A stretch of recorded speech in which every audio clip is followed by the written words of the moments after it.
Taurus, welcome to your monthly horoscope for October 2023. In this video, I will be going over all of the major energies for the month of October.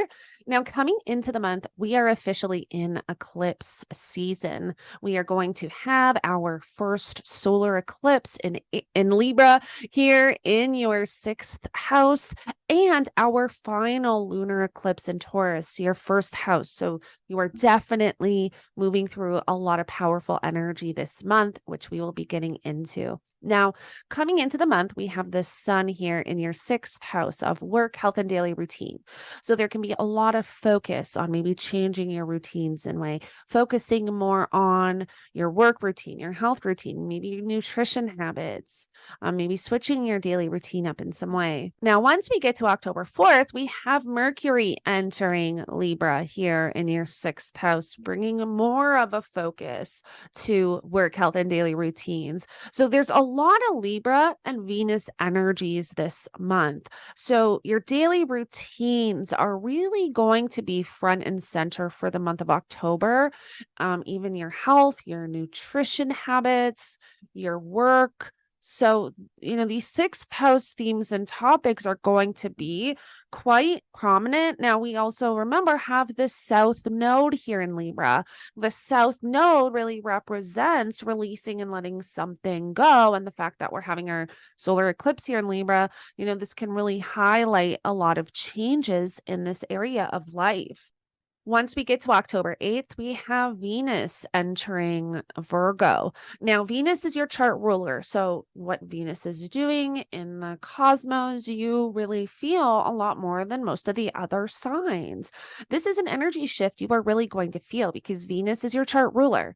Venus has been in Leo in your fourth house of home and family since June. We had the Venus retrograde in Leo, July, August, and then Venus stationed direct September 3rd. And so there was a lot of transformation taking place, reflecting, reevaluating, around your direction, maybe, even shifting your appearance in some way, your physical body, because Venus rules that first house energy.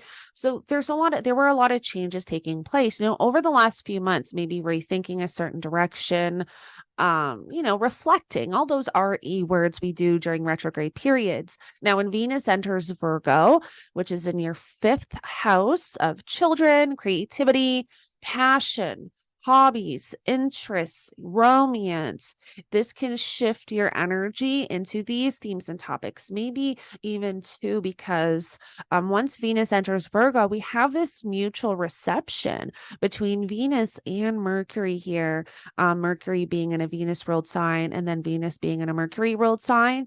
This really shows there's something that is being integrated between the fifth and sixth house. So maybe focusing or maybe implementing your roots, your hobbies, your interests, what you like to do for fun, starting, doing that daily, maybe saying, every day I need to start doing things that I love. Maybe I need to meditate every day. Maybe I need to do some creative venture every day, focus on my creativity, create something. I have to really, implement that into my daily life. It can definitely show up in that way. It can also have to do with children.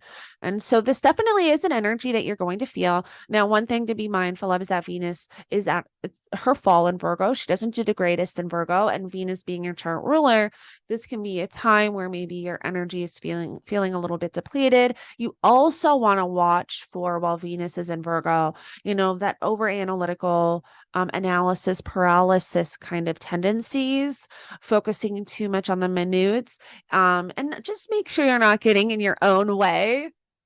Now, on October 10th, we have Pluto stationing direct here in your ninth house. And when Pluto stations, there's going to be this square between Pluto and Mars. And so this can really indicate, power, control, intensity.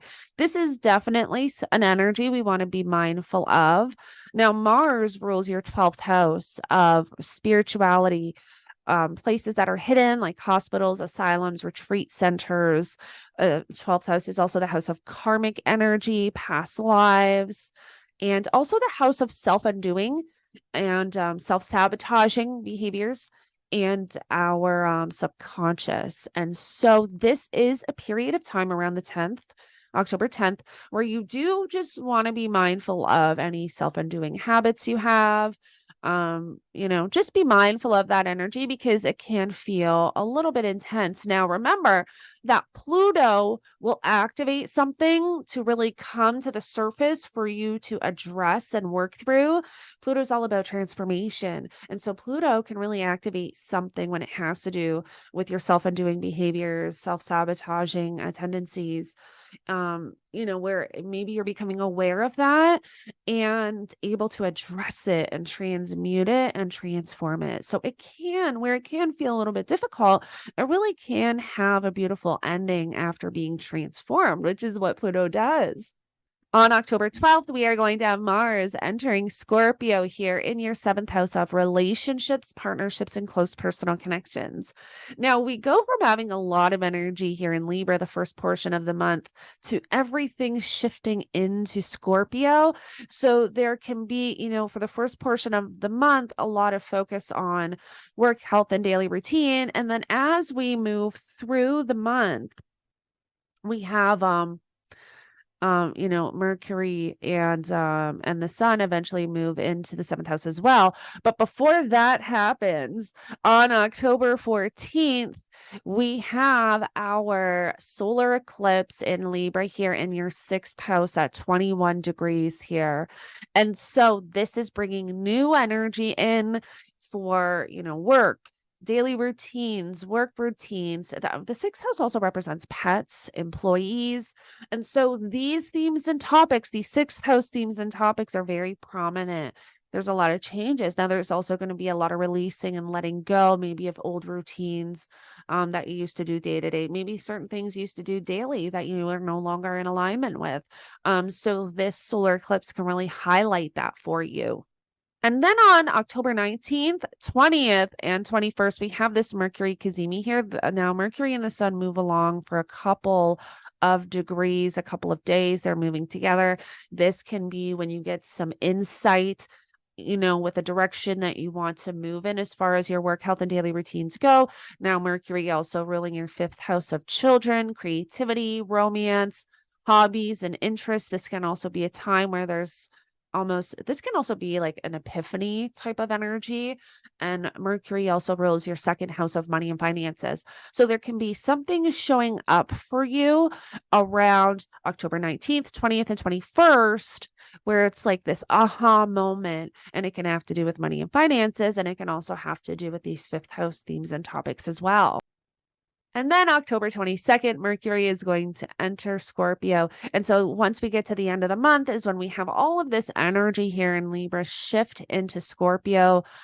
October 23rd, the Sun is going to enter Scorpio. And so for a few days, we have the Sun, Mercury, and Mars all in this first decan of Scorpio, which can really bring a lot of focus to relationships and partnerships for you, those one-on-one connections, because it's all happening in your 7th house. And also, too, when the Sun is moving through your 7th house, there can be a lot more focus on relationships. And then on October 28th, we have our final lunar eclipse in Taurus at 5 degrees here. It's 5. Don't pay attention to the 6. This is a closing out, a finalizing of this Taurus Scorpio nodal journey. So think back to February 2022. What have you been moving through, when it has to do with you and the direction you want to move in, changes with yourself, your perception, your appearance, your physical body, that's your 1st house. The 1st house represents you and your partnerships, your relationships, and one-on-one connections. Those areas of life were going through massive changes the last year and a half. And so this final lunar eclipse we are having in Taurus in your 1st house is this energy of understanding change, understanding this huge transformation that has taken place. And with you, this can really highlight and activate a huge understanding, even an awakening of some kind, but also clarity on the direction that you want to move in now. Okay, Taurus, thank you so much for joining me. I hope this helps you move through the energy for October. Don't forget to subscribe and like this video if you align with my energy, and I will connect with you in the next one.